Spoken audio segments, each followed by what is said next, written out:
ஆன்மீக அன்பர்கள் அனைவருக்கும் வணக்கம். உங்களை எல்லாம் இந்த ஆன்மீக சேனல் மூலியமாக சந்திக்கிறதுல நாங்கள் ரொம்ப சந்தோஷப்படுறோம். நாங்கள் போகிற வீடியோலாம் உங்களுக்கு பிடிச்சிருந்தா நீங்கள் லைக் பண்ணுங்கள், ஷேர் பண்ணுங்கள், படுத்துரு பாபா டெம்பிள் சேனலுக்கு நீங்கள் சப்ஸ்கிரைப் பண்ணுங்கள். இன்றைக்கி திருவம்பாவை பாடல் 12 சொல்லி அதற்கான விளக்கங்களை சொல்ல வந்திருக்கேன். வாங்க இப்போ நம்ம வீடியோக்குள்ளே வரலாம். திருவம்பாவை பாடல் 12. ஆர்த்த பிறவி துயர்கெட நாம் ஆர்த்தாடும், தீர்த்தன்ன நற்றில்லை சிற்றம்பலத்தே தீயாடும், கூத்தன் இவ்வாணும் குவலயமும் எல்லோமும், காத்தும் படைத்தும் இறந்தும் விளையாடி, வார்த்தையும் பேச வளை சிலம்ப வார்கலைகள், ஆர்ப்பவம் செய்ய அணிக்குழல் மேல் வண்டார்ப்ப, பூர்த்தி கழும் பொய்கை குழைந்துடையான் பொற்பாதம், ஏந்தி இரும் சுனை நீர் ஆடேலோ ரெம்பாவாய். இது பாடல். இப்போ இந்த பாடலுக்கான விளக்கம். பிறவி துன்பத்தை இறைவன் எவ்வாறு தீர்த்து வைக்கிறார் என்பதை எடுத்துரைக்கும் பாடலாக இது அமைந்துள்ளது. பிறவி துன்பம்னா என்ன?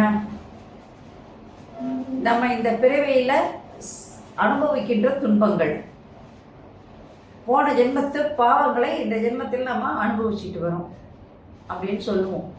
அப்போ அந்த பிறவியினுடைய துன்பங்களை நீக்குவதற்கு, நாம் மகிழ்ச்சியுடன் துள்ளி ஆடுவதற்கு நாம் என்ன பண்ணோம்? பொய்கை தீர்த்தம் வடிவமாக இருக்கின்ற அந்த இறைவனை நாம் என்ன பண்ணணும்? வணங்க வேண்டும். அந்த பொய்கையில இறைவன் பொய்கையாக அங்கே விளங்குகிறான். அவனை நாம் வணங்க வேண்டும். ஆர்த்த பிறவி துயர்கெட நாம் ஆர்த்தாடும், தீர்த்தன நற்றில்லை சிற்றம்பலத்தே தீயாடும் அப்படின்னு சொல்லும் போது அவர் அந்த தீர்த்த குளத்திலே தீர்த்தமாக அங்கே விளங்குகிறான். அந்த தீர்த்தத்தில் நாம் என்ன பண்ணோம்? நீராடும் பொழுது நம் துன்பங்கள் நீராடும் போவதற்கான வாய்ப்புகள் கண்டிப்பாக ஏற்படும். தில்லை சிற்றம்பலத்தே ஒரு கையில் தீயை ஏந்தி ஆடுகின்றான் அந்த கூத்தபிரான். கூத்தன் தீர்த்தன நற்றில்லை சில்லம்பலத்தே தீயாடும், கூத்தன் இவ்வாணும் குவலயமும் எல்லோமும் அப்படின்னு சொல்லும் போது அந்த சிற்றம்பலத்தை அவன் என்ன பண்றான்? கூத்தாடி கொண்டிருக்கின்றான். எதை கையில் வைத்துக் கொண்டிருக்கின்றான்? தீச்சட்டியை கையில் வைத்துக்கொண்டு கூத்தாடி கொண்டிருக்கின்றான். அவன் இந்த நில உலகத்தையும் வானுலகத்தையும் எல்லோரையும் படைத்தும் காத்தும், அதே நேரத்தில் அழித்தும் நடனமாடி பஞ்ச தொழில் செய்கின்றான் அப்படின்னு சொல்றார். காத்தும் படைத்தும் இறந்தும் விளையாடி, வார்த்தையும் பேச வளைசிலம்பும் வார்கலைகள் அப்படின்னு சொல்லும் போது அந்த இறைவனானவன் பஞ்சபூதங்களாக இருக்கின்றான். படைக்கின்றான், காக்கின்றான், அழிக்கின்றான். இதையெல்லாம் இந்த பஞ்சபூதங்களாக இருந்து செய்து கொண்டு அங்கே நடனமாடிக்கொண்டு இருக்கின்றான் அந்த இறைவன். அனைத்தும் அவனே.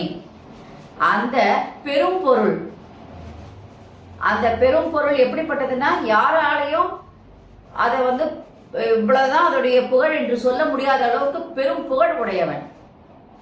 அதனால அந்த பெருமானுடைய பொருள் நிறைந்த புகழை பேசிக்கொண்டு கை வளையல்கள் ஒலிக்கவும், இடையில் அணிந்துள்ள மேகலைகளின் ஒளியானது துள்ளவும் என்று சொல்லும் போது மாணிக்க வாசகர் அந்த காலத்துல ஆண்களும் பெண்களும் 2 பேருமே எண்ணற்ற அணிகலன்களை அணிந்து கொண்டு பெரும் செல்வந்தர்களாக அங்கே வாழ்ந்தார்கள் என்பதை தெள்ள தெளிவாக இங்கே அழகாக விளக்கிறார்.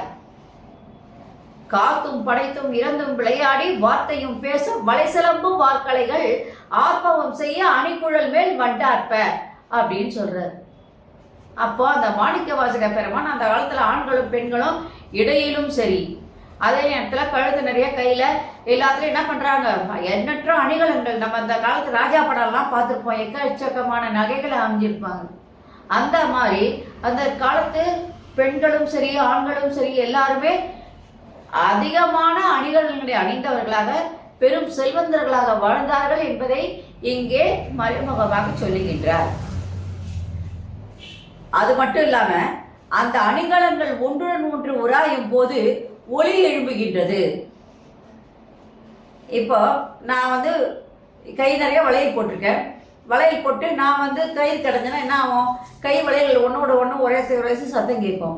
அதுபோல் இங்கே கழுத்தில் போட இருக்கின்ற அணிகலன்களும் சரி, கையில் போட்டிருந்த அணிகலன்களும் சரி, இடுப்பில் அணிந்துள்ள அணிகலன்களும் ஒன்றுடன் ஒன்று உராய்ந்து ஒலி எழுப்பிக் கொண்டு இருக்கின்றன. பெண்கள் கூந்தலில் சூடியுள்ள மலர்களில் உள்ள தேனை உறிஞ்சுவதற்காக ஆர்ப்பவம் செய்ய அணிகுழல் மேல் பண்டார்ப்ப பூத்திக்கழும் பொய்கை குடைந்துடையான் பொற்பாதம் அப்படின்னு சொல்றாரு. பெண்கள் கூந்தலில் உள்ள மலர்களில் உள்ள தேனை உறிஞ்சுவதற்காக அங்குள்ள வண்டுகள் என்ன பண்ணுமா? ஒலி எழுப்பிக் கொண்டு அங்கே சுற்றி சுற்றி வருமா. தாமரை பூத்த அந்த பொய்கையிலே நீரை குடைந்து தலைவரின் பொன் போன்ற திருவடிகளை, அங்கே நீரை குடைந்த ஒருத்தர குளிக்கும் போது அந்த திருவடிகளை, இந்த சிவபெருமானுடைய திருவடிகளை துதித்து பெரிய சுரை நீரிலும் நாம் நீராடுவோமாக. ஏந்தி இரம் சுரை நீர் ஆடோரர் அப்பாவாய்ன்னு சொல்லும்போது இந்த பெரிய சுரை நீரில் நாம் நீராட வருவோம் வாங்கள் அப்படின்னு சொல்லி எல்லாரையும் அழைப்பதாக கூறுகின்றார். அது மட்டும் இல்லாமல் இவ்வாறு நாம் நீராடும் போது நம்முடைய பிறவி துன்பங்கள் எல்லாம் அந்த நீரினோட என்ன பண்ணும்? கரைந்து போய்விடும். உடல் அழுக்கு அந்த நீரில் போகும்.